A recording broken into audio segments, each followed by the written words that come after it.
Baik, presentasi akan saya buka. Assalamualaikum warahmatullahi wabarakatuh. Kami dari kelompok 8 akan mempresentasikan hasil kerja kelompok kami dengan judul Balance of Payment Negara Singapura. Next.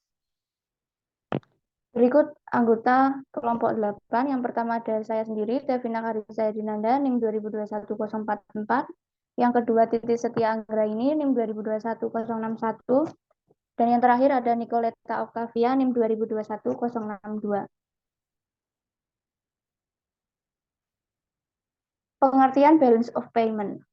Neraca pembayaran balance of payment atau BOP merupakan neraca yang menggambarkan transaksi penduduk suatu negara dengan penduduk dari negara lain.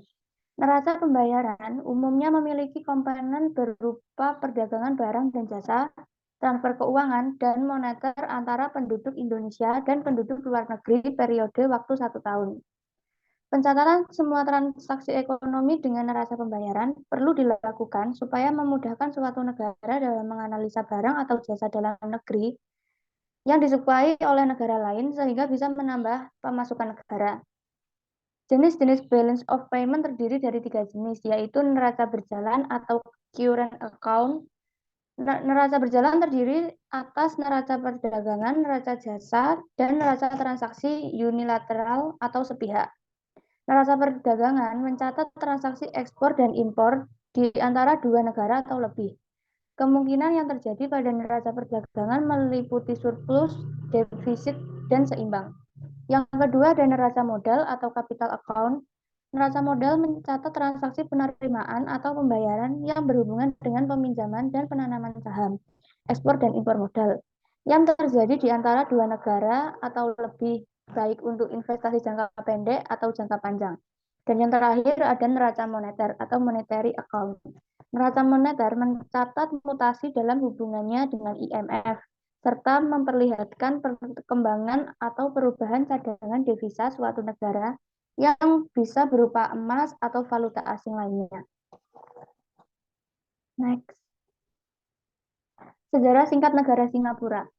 Singapura atau Republik Singapura adalah negara kepulauan yang terletak di ujung selatan Semenanjung Malaya, berjarak 137 km di utara Khatulistiwa. Negara ini dipisahkan oleh Malaysia melalui Selat Johor di utara dan Kepulauan Riau Indonesia melalui Selat Singapura di sebelah selatan. Singapura merupakan pusat perekonomian terbesar ketiga di dunia dan menjadi kota metropolitan internasional yang berperan penting dalam perdagangan juga perekonomian internasional. Pelabuhan Singapura menjadi salah satu pelabuhan tersibuk di dunia. Singapura juga menjadi destinasi wisata favorit masyarakat Indonesia. Singapura awalnya merupakan bagian dari 14 negara yang tergabung pada Federasi Malaya. Kemerdekaannya juga berkaitan dengan penjajahan yang dilakukan bangsa Inggris. Sejak 1948, koloni Inggris telah memilih majelis legislatif dan dewan menteri untuk menjalankan pemerintahan dalam negeri. Koloni Inggris juga membagi wilayah Singapura dan Malaysia. Pada 1964, terjadi keributan di Singapura yang menimbulkan korban jiwa sebanyak 22 orang meninggal dan 451 orang mengalami luka-luka. Ketegangan dan saling ancam antara Singapura dan Kuala Lumpur memuncak hingga akhirnya diputuskan untuk berpisah.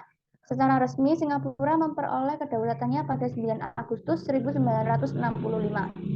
Yusof bin Ishak disumpah sebagai presiden dan Lee Kuan Yew menjadi Perdana Menteri pertama Singapura. Next. Materi selanjutnya akan dibahas oleh Titi Setia.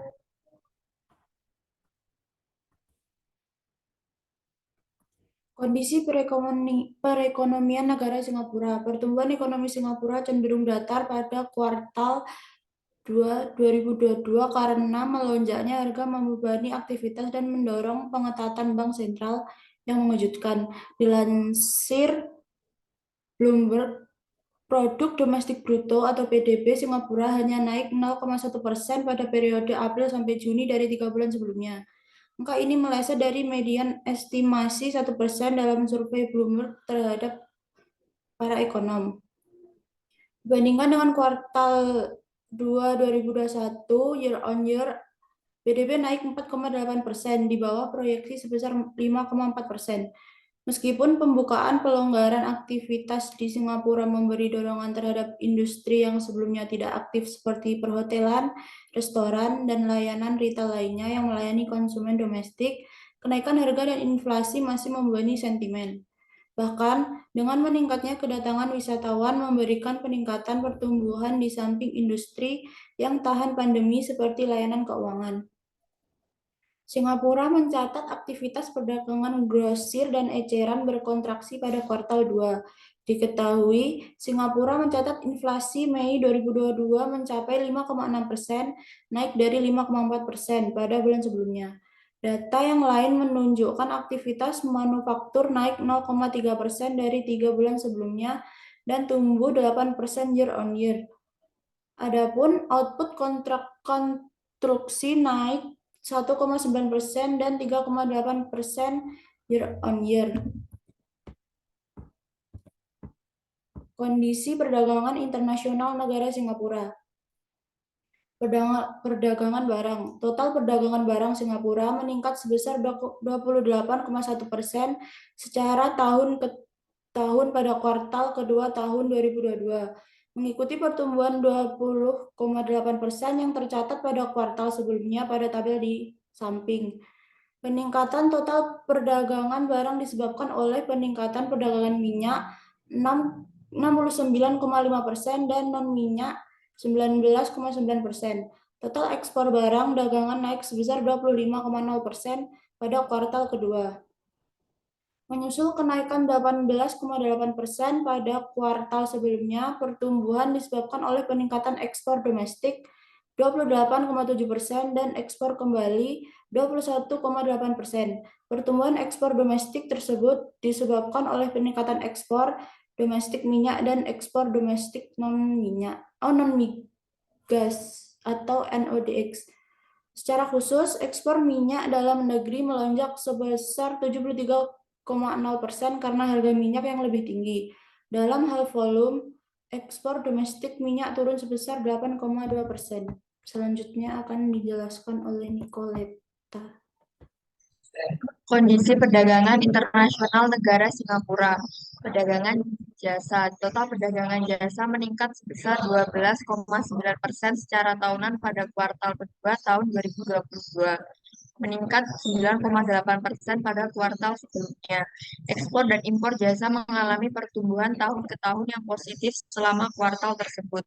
Ekspor jasa naik 13,2% di kuartal kedua, melanjutkan kenaikan 10,8% di kuartal sebelumnya. Peningkatan ekspor jasa sebagian besar disebabkan oleh ekspor jasa angkutan, jasa perjalanan, dan jasa usaha lainnya. Sementara itu, impor jasa meningkat lebih cepat sebesar 12,6% dibandingkan dengan peningkatan sebesar 8,8% pada triwulan sebelumnya. Peningkatan impor jasa yang utama disebabkan oleh impor jasa perjalanan, jasa angkutan, dan jasa usaha lainnya. Balance of payment negara Singapura. Dari data di atas, surplus akun menyempit menjadi 25,7 dolar miliar pada kuartal 4 dari 26,7 dolar miliar pada kuartal 3. Untuk tahun 2021 secara keseluruhan, akun saat ini surplus naik sebesar 16,4 dolar miliar menjadi 96,6 dolar miliar atau 18,1% dari PDB. Peningkatan tersebut terutama didorong oleh surplus yang lebih besar dalam neraca barang. Akun layanan surplus juga mengalami peningkatan. Pada saat yang sama, lebih kecil defisit dalam neraca pendapatan sekunder lebih dari diimbangi defisit yang sedikit lebih besar dalam neraca pendapatan primer. Balance of payment negara Singapura. Negara modal dan keuangan mencatat arus keluar bersih sebesar 20,9 dolar miliar pada kuartal 4. Berbeda dengan net masuk sebesar 2,2 dolar miliar pada kuartal 3. Untuk tahun 2021 secara keseluruhan terdapat arus keluar bersih sebesar $11,1 miliar atau 2,1% dari PDB. Pembalikan dari arus masuk bersih dari $21,7 miliar pada tahun 2020. Pembalikan mencerminkan pergeseran dari arus masuk bersih ke arus keluar bersih untuk investasi lain dari derivatif keuangan. Hal ini melebihi peningkatan arus masuk bersih investasi langsung dan penurunan dalam arus keluar bersih dari investasi portofolio.